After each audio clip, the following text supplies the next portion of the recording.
Good Shabbos.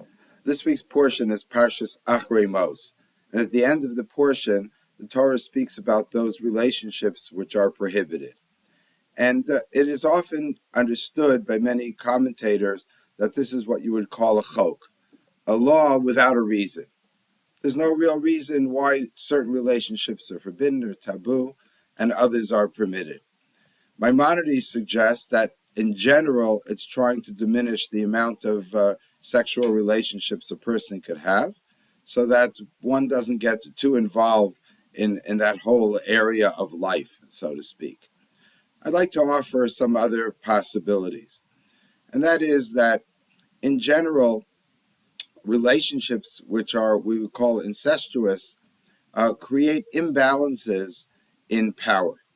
That if a father and a daughter or a brother and a sister are having a relationship, there's always an element of that, of somewhat of a power struggle. One is trying to show control over the other, and that of course is extremely unhealthy, as we know from a lot of experience, and it can cause much harm. What the ideal relationship should be between two equals, or two people, or at least possibility of being equal. Of course, no one's exactly equal.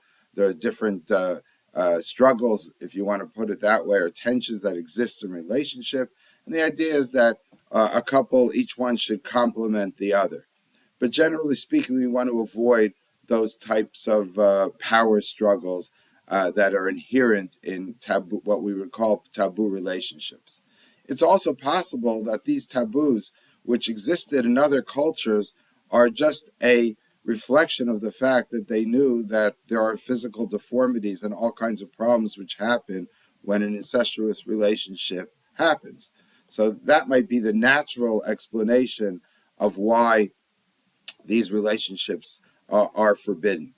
And there's another reason that I think could be suggested, and that's when you have relationships which are too close, and you don't go out sort of in the field at large.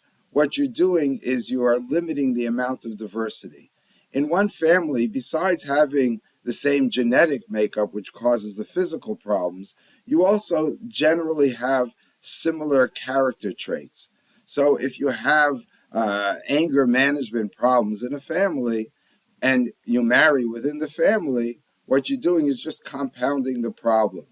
It would be much better if you would marry outside and you marry someone who does not have either both the genetic makeup and the personality makeup of your family, of what's close in your family, and therefore you have more of a balance in personality. And in general, it creates much more diversity. And that is true, as I've mentioned other times, at large, that we need diversity. The Torah and human nature, I think, understands that we need some diversity in our ideas, in our emotions, in our personality traits, even our physical makeup. In other words, what makes a society a strong society, which creates a community that could stay together and strong, or even a nation, is having diversity. And therefore, the idea that we only should marry people that are very much like us, whether in the same family or even in the same economic background or where we live in the same city, is sometimes, often, not always, but often very limiting. By marrying someone from a different background, you create much more diversity. Now, it could be argued, as I'm saying this, you think that therefore you should also have intermarriage between Jew and non-Jew. That's a whole different issue, and the question there is whether the main part of our religion is so important that if we are putting that at risk if we marry outside, and they will create a problem in worshiping God. The Torah actually says, don't marry outside. Of course, the Torah was focusing on paganism, and it's saying then what's going to happen is your children, your daughter or son, will end up worshiping idols like the family that they're marrying into. So there's a limit to how much diversity one could need, or is something which is ideal. And as a result, the Torah limits Okay, you're only allowed to marry within the nation, for example, of Israel, a Jew, or of course somebody who converts and accepts that the basic foundations of your religion. But outside of that, it's probably healthy to create diversity. Does it always work? If you go too far out of your comfort zone, perhaps it will cause trouble. But the truth is, there might be a benefit of these types of marriages. So much so that I think that it calls for another discussion. But at the end of the book of Bamidbar, there's a discussion about marrying outside one's tribe. And there the fear was that if you marry outside one's tribe, it could be that the land will no longer be apportioned properly between each tribe of the 12 tribes of Israel.